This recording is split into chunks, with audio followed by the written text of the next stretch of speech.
Salamat Nay at nakakwentuhan ko kayo. Salamat at nag-cross yung daan natin ngayon. No? So bibigyan kita ng kaunting tulong. Sana makatulong po sa inyo. No? Ayan, so kamay mo Nay. 1, 2, 3, 4, 5, 6.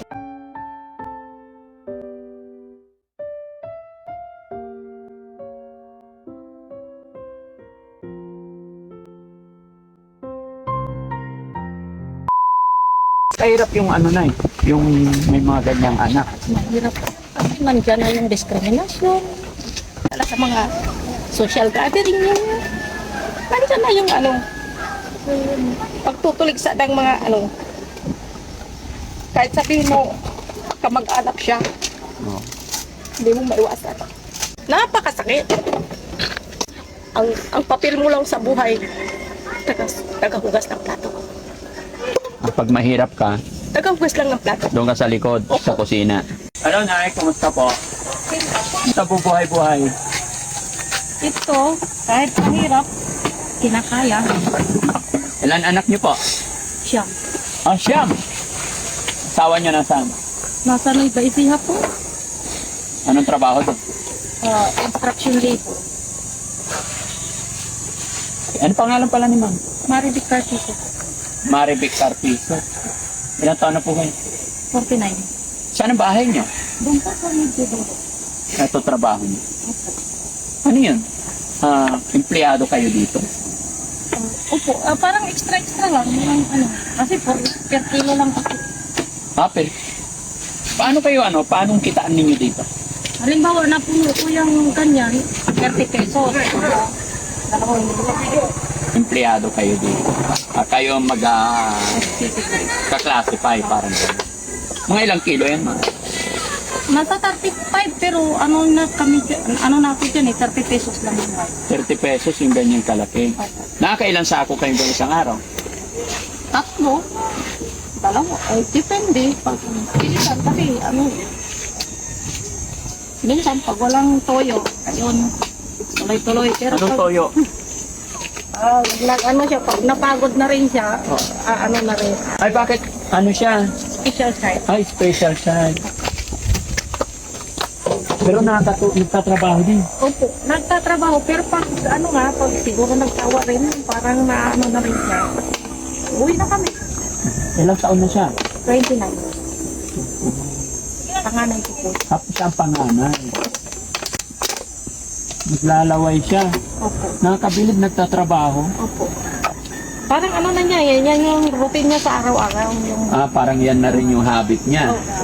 Ilang oras siya makakapagtrabaho niyan? pag hindi pa rin pareho, may 2 oras, 3 oras. Basta pag nagsawa na siya, Pag nagsawa na, ayaw na rin. ayaw na. Pero pag napagpahinga ulit, pwedeng balik siya ulit. Ano yun? Paano yan? Binabantayan din? Opo, binabantayan ko kasi minsan pag umuwi siya, halimbawa gusto niya sigurong kumain, ibubuksan niya yung kalan. Ay, hindi niya alam kung paano na imbis na hinaan, mas lalong itutudo niya, minsan nasusunog. Kaya todo bantay talaga siya. Nakakapagsalita rin siya? Hindi. Hindi nagsasalita. Pero nakakarinig. Opo. Naiintindihan din niya yung mga sinasabi niya. Maintindihan siguro, alam naman niya yung Oo. gawa niya Although siguro dahil nakikita niya ang ginagawa niya. Pero hindi naman malikot, dyan lang. Opo, ganyan lang. Kaso lang pag ginugulo siya ng mga ibang bata, kasi minsan nga yung hindi mo maiwasan yung discrimination, kinakalat niya dito sa kalsada kasi parang naiinis din siya na hindi niya kaya sigurong paluin o hindi niya kaya naiinis siya pag inaasar siya. Opo. Pag Kasi, binubuli, ganon. parang ganon. Nagwawala din Opo, siya. nagwawala din siya. Nakapag-aral din siya na? Hindi ko na pinag-aral. Hindi na. Gaano na kayo katagal nagtatrabaho dito? Yung patagalan na rin kasi doon pa ako sa kabila. Yung mga 7 years na siguro. Ay, tagal na. Oo, mula nung maliliit pa yung mga anak ko, siyempre kulang nga yung kinikita. Kailangan din tumulong minsan. Ayun, parang So, yung mga, sabi niyo, ilang anak niyo siya? siyang, Ay, yung 8, may mga asawa niya? wala pa naman po, nag-aaral. Lahat sila? Yung isa nasa Maynila, may trabaho na rin. Helper din kasi hindi rin nakapagtapos. Tapos yung pangalawa, special child team. Ay, ano ba yan? Ang pangatlo special child team yung hindi nakakagalaw yung kaliwang kamay. Oh, asan siya ngayon? Sinasama ng mga pinsan doon sa parang utos-utusan din doon sa machine shop. Dalawa yung anak niyo special. Opo, orto yung isa. Tapos yung asawa niyo, construction, saan lugar? Sa Nueva Ecija. Anong punta niya dito? Weekly o monthly? Minsan 2 months kasi siyempre medyo mahal din yung pamasahe. Ay, ganun. 2 buwan. Tiyaga lang, siyempre mahirap eh. Kaysa naman dito, walang trabaho. Sa bagay, no? So, sa maghapon, magkano ang kinikita niyo mag-ina? Hindi ko alam kasi ang anuhan namin Hindi, kahapon, 7 years eh. More or less, magkano kinikita nyo daily? nasa 150 siguro. 150.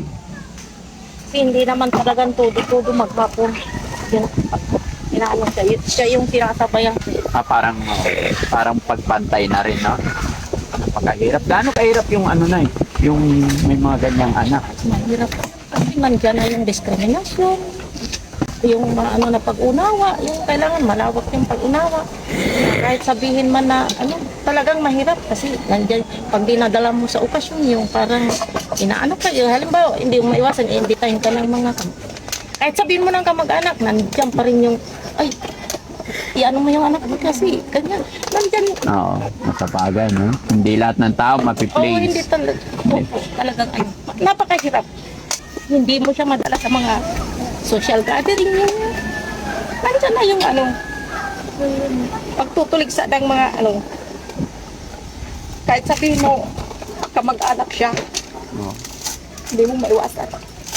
Parang ayaw, ganun. Parang iniiwasan. Yung parang doon ka lang sa kusina, yung nandun nga yung diskriminasyon ang mahirap. Oo, sa bagay. Parang ihihiwalay ka, ganun. Parang hindi ka pwedeng makiihalubilo. Parang ganun, pag siyempre may mga bisita, itatabi ka. Sa kanya, wala siyang pakialam kasi nga wala siyang alam eh. Opo, wala siyang pakialam. Kaya nakakaramdam yung magulang, kagaya. Siyempre masakit eh. Ikaw yung pagsasabihan eh. Ikaw yung sasabihin na itabi mo yung anak ko kasi may mga bisita tayo. Nandyan na yan eh. Oo. Siyempre anak ko yan eh. Opo. Napakasakit. Anak ko yan eh. Yun yung napakasakit pag may anak na may ganon, may diferensya. Hindi ka pwedeng makipagsabayan. Mahirap, no? Kahit sabihin mo magbihis ka ng todo-todo, anak ka pa rin eh. Ganun pa rin ang tingin. Oo. Lalo na mahirap ka. Opo. Ang papel mo lang sa buhay, tagahugas ng plato. Pag mahirap ka, Tagahugas lang ng plato. doon ka sa likod, sa kusina. Kakain ka rin, pero doon ka lang sa likod. Hindi ka pwedeng umarap. Yung parang, nandyan. Kaya napakasakit. Minsan sasagutin ko, sabihin ko, kung pwede lang mamili, bakit di ko pipiliin yung maganda? Kasi minsan, inaano ka eh. Kung baga sa bilihin, pupunta ka ng mall, mamili ka ng maganda. Yun ang binigay eh. Alangan naman sasabihin sa'yo. Alangan naman na, ay naku po, hindi pwede to. Hindi pwede. Kung ano yung binigay ni God. Opo. Kaya, tis. No. Mabuti na yun, no? Mabuti na mula noon hanggang ngayon, hindi mo pinabayaan yung anak Ay, mo. hindi pwede. Nawala na yan minsan. Napunta siya sa sa lingga yun. Naglakad. Opo. Kasi binuli siya, hindi ko naman nagpitas ko ng mais. Oo. Binuli siya ng binuli, hindi na niya alam pa uwi. Buti na lang may nakapulot din, hindi na lang siya doon sa DSW sa Singkayen. Nakuha namin, sabi ng iba, ba't di mo na pinabayaan? Maganda naman doon sa bayan ko. Bakit ka mapabayaan? Anak ko yan eh. Opo. So, bibigyan kita ng kaunting tulong. Sana makatulong po sa inyo. No? Ayan, so kamay mo na. 1, 2, 3, 4, 5,